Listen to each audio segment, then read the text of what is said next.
You can imagine my pleasant surprise today when I got on Twitter and I saw this retweet Armageddon shit. Leave it to Philadelphia fans to talk shit about a process of tanking that hasn't translated into victories on the basketball court after four, now going on the fifth fucking season. Unbelievable. The level of stupidity seems to be perfectly suited for Philly fans. I love Philly fans. They're angry for angry's sake, mad for mad's sake. They'll make themselves look like asses for booing Donovan McNabb at the 99 draft, so on and so forth. But this whole trust the process fraud, Mark fanboy cuck bullshit has gotten carried away. And I just don't get it. People are excited because the Sixers are trading up from 3-1. This is the culmination of everything fucking paying off. To take a guy who many people are concerned about, is he more D'Angelo Russell or Eric Gordon than he is a James Harden type of guy?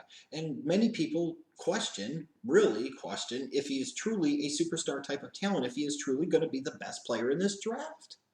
This is how stupid the process has gotten. This is how stupid the trust the process, blind belief and faith and fanboy cuck bullshit has gotten over this.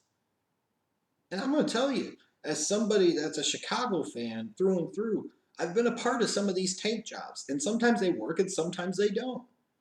The Blackhawks tanked for years, not necessarily intentionally, just because people didn't know what the fuck they were doing. But then you got to a point in time where they did tank. They finally bring in people like Dale Talon and Scotty Pullman into the organization, people that actually knew hockey, knew what the fuck they were doing. And eventually you get Patrick Kane and Jonathan Toews, and lo and behold, what do? You win 3 Stanley Cups. Imagine that. The Chicago Cubs did something very similar to what Sixers fans are hoping the whole trust the process thing ultimately pays off in. You would think. The Chicago Cubs brought in Theo Epstein. Number one, first and foremost, they brought him in because it was a way to buy time for the Cubs to slash up to $300 million off of their payroll over the course of the first 3 seasons, through 2011 through 2013, through to 2014 even, to be able to take that money and plunk it down into the Wrigley Field renovation so that way the Ricketts family didn't have to come a lot out of their own pocket. And that's exactly what happened. And if anybody thinks that anything other than that was the number one primary reason that Theo Epstein was brought in, they're clowning, they're fooling themselves. With that said, an important byproduct of that was going to be is you had the credibility of Theo actually having built a championship team in Boston, saying, hey, he knows what he's doing, trust the process. And I did trust the process, even though I had questions about it along the way and sometimes still have questions about things. I ultimately knew that Theo knew what the hell he was doing. And he proved it. And by the time we got to year 5 of the plan in 2016, what lo and behold ultimately happened, the Cubs end their 108-year drought and they win a World Series. But I've also seen the flip side of that with the Chicago Bulls. Jerry Krause, the Penguin, couldn't wait to run Michael Jordan out of town. Oh, I'm going to do what I've always wanted to do. Oh, I'm going to rebuild around power forwards. Oh. So what did they do? They trade off everybody. They mortgage the farm. They want to get this draft pick currency. They want to intentionally tank it, premium picks. And what did they do? They take big men like Elton Brand and then Marcus Fizer. Throw in Jamal Crawford, sure. Then the next year they trade away Brand so that way they can end up with Tyson Chandler and Eddie Curry. Now we're going to build around the 2 high school kids. Then we're going to sit there and take Jay Williams. And the point I'm getting at is all this trust the process tank bullshit sounds nice in theory, but if the people running the show don't know what the fuck they're doing, it doesn't matter. The Bulls are still in a perpetual state of process almost 2 fucking decades later. And mind you, this was a general manager for all of his flaws that ultimately built a team that won 6 NBA championships in an 8-year stretch. 6 titles in 8 years. And when it came time to trust the process, he screwed the pooch so fucking bad. Tanking is not always the answer. Just because you can tank doesn't mean you should, and it doesn't necessarily mean that it's going to work. And all these Philly fans trying to come back about, oh, look at how stupid this take is about Sam Hinkie. I stand by what the fuck I said. Because I'm right. It doesn't matter how much draft pick currency you accumulate. If you don't know what the fuck you're doing with it, it doesn't matter. 2013 draft. You get Nerlens Noel and Michael Carter Williams. Mind you, two guys no longer with the organization. The next year, you draft Joel Embiid, who had foot problems, who has played exactly half a season in 3 fucking years to follow that up. The next year by drafting Jahlil Okafor. So this stupid motherfucker in 3 straight drafts, at a time where the NBA more than ever is about perimeter, wing, and guard play, dives into the centers like we're in the 1980s. Literally pulls a Jerry Krause, taking a goddamn big man every year, even if they were slightly different, still playing the same type of position, the same type of role. You're never going to get anywhere doing that. And lo and behold, the Sixers haven't gotten anywhere.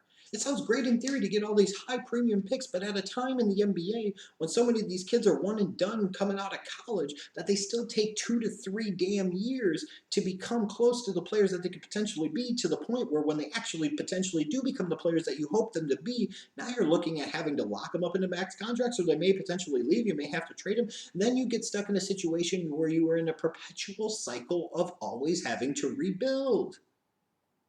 Because it's not every year you're going to get a LeBron James type of talent, a Kevin Durant type of talent, an Anthony Davis type of talent, a John Wall type of talent in the NBA draft. And for Christ's sakes, look at the New Orleans Pelicans. They've got Anthony Davis and they suck dick. Who the fuck do the Sixers have that even comes close? And don't say Embiid. Let's see him make it through a full damn NBA season first. And now you got all these people cucking about the fact that they're going to get Markelle fucking Fultz to pair with Ben Simmons and Joel Embiid. So let me get this straight. You guys are giggly tits about a process that has produced a core of 3 guys, one of whom has played half a season in 3 years, the other one, who was the number 1 pick last year in a doo-doo ass draft, who has yet to play an NBA regular season game, and another kid who played at Washington, a team that he led to exactly 9 victories, I believe it was, in 2016, 2017, who are there, again, there are questions about, is he James Harden, or is he more D'Angelo Russell, or freaking Eric Gordon? This is what you're happy about. This is what you're excited about. This is what you're talking shit about. Ding dong, dumb dicks. Usually you talk shit about a team that fucking wins. Only Philadelphia, and the irrationality of the stupidity of that fan base, is going to sit there and talk shit about the process when there is no proof of payoff whatsoever. Look, I'm all for in 2 or 3 years, if the Sixers are knocking off LeBron James and the Cavaliers or the Boston Celtics or whoever, and they're playing in the NBA Finals, then come at me and retweet Armageddon me off the fucking internet. That's fine. I deserve it. You deserve to have your moment of validation. But how many more years do you need of this fucking process? We're already on year 5. What happens in 3 years, 4 years, when your team's a 7 or 8 seed in the playoffs getting bounced in the first fucking round? Are you still going to talk about all the salary cap flexibility? Hey, newsflash for you. Who in the bluest of blue fucks is going to want to come and play for this organization? Just because you have the money doesn't mean that you're going to be able to get the right type of player, the right type of piece that you need. For Christ's sakes, Harrison Barnes didn't even want to take their max money contract offer. He went elsewhere. And that was Harrison Barnes. So you're going to get to a point where you have to spend money, and you end up spending money on Evan Turner type of guys. Scrub role players that in no way, shape, or form are worth even a fifth of what the hell they get paid for at the NBA level. At some point in time, your process has to show real tangible improvement. At some point in time, your process actually has to pay off. And you are basing your hope for the future and all this confidence and arrogance and cocksureness off of 3 guys who combined have played exactly half a season in the fucking NBA. Half a season! If a fan base wants to talk about trusting a process, it should be the Celtics, even if we question Danny Ainge and his ability to draft. Jesus Christ, this is a team behind a midget point guard, had the best record in the Eastern Conference, and made it to the Eastern Conference Finals. Say what you will, but where the fuck is Philadelphia? Oh, that's right, once again in the fucking top 5 of the NBA draft. Picking in the damn lottery every year. Acting like the damn Jacksonville Jaguars of the NBA, and their fan base is stupid enough to dare talk shit to me and others? The fuck is wrong with you?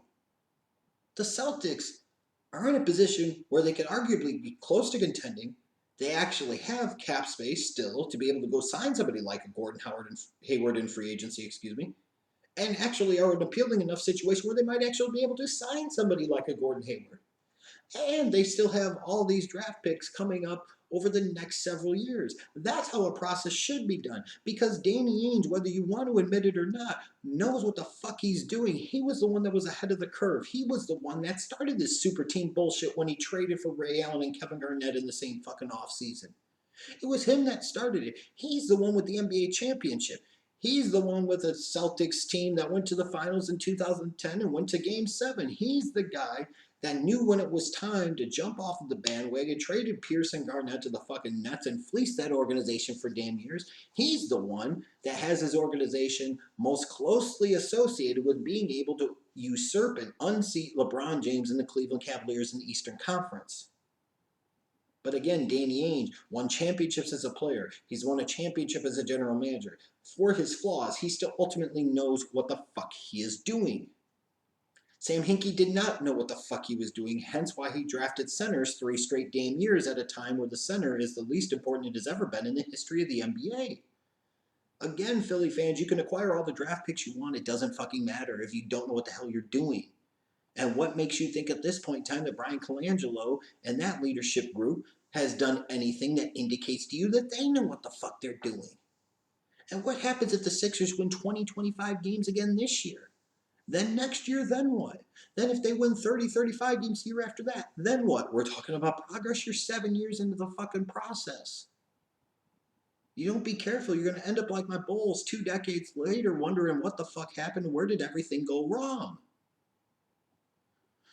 So all this trust the process crap, stop. It's time to start expecting some actual tangible results. How many years of your life are you going to waste believing in, buying in to the bullshit of a process that hasn't paid off with anything tangible in terms of on-the-court results whatsoever? How many more years are you going to put up with this shit? How many more years of your life are you going to waste? And again, I just fundamentally come back to the thing of you have a fan base talking shit because their team was able to trade up from number 3 to number 1 in the draft.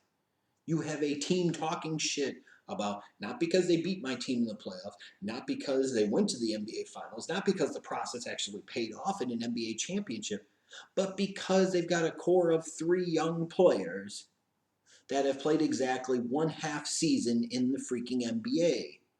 And you think these young core players automatically get the job done. Look at Minnesota.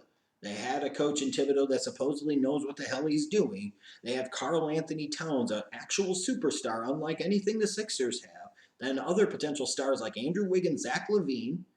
They looked like shit this year, even when LaVine was healthy. At one point in time, they had all 3 of the guys averaging over 20 points per game. And the point is, it didn't fucking matter. The team missed the playoffs, and they're probably not going to make the playoffs again this year. So you could buy into the weaker Eastern Conference and all of that crap. Is your end game the 7th or 8th seed? Like, literally, it's become to the point where people have become such cucks for the trust the process bullshit that they're more interested in the continual accumulation of draft picks than actually being worried about them actually paying off in tangible on-the-court results in terms of wins in the fucking win column. You stupid idiots. You're talking shit about a process that in 5 years has gotten you right back where the fuck you were the past few years, which is picking in the top 5 of the draft. That is nothing to brag about. That is nothing to be happy about. By the time the Chicago Cubs got to year 5, I knew they could win the World Series that year and potentially others down the road. We are now in year 5 of hashtag trust the process, and we don't even know if or when the Philadelphia 76ers are going to make the playoffs. Take your trust the process and shove it down your throat. Take your retweet Armageddon and shove it up your ass. When your team actually does something, then come back and talk to me. In the meantime, shut the fuck up.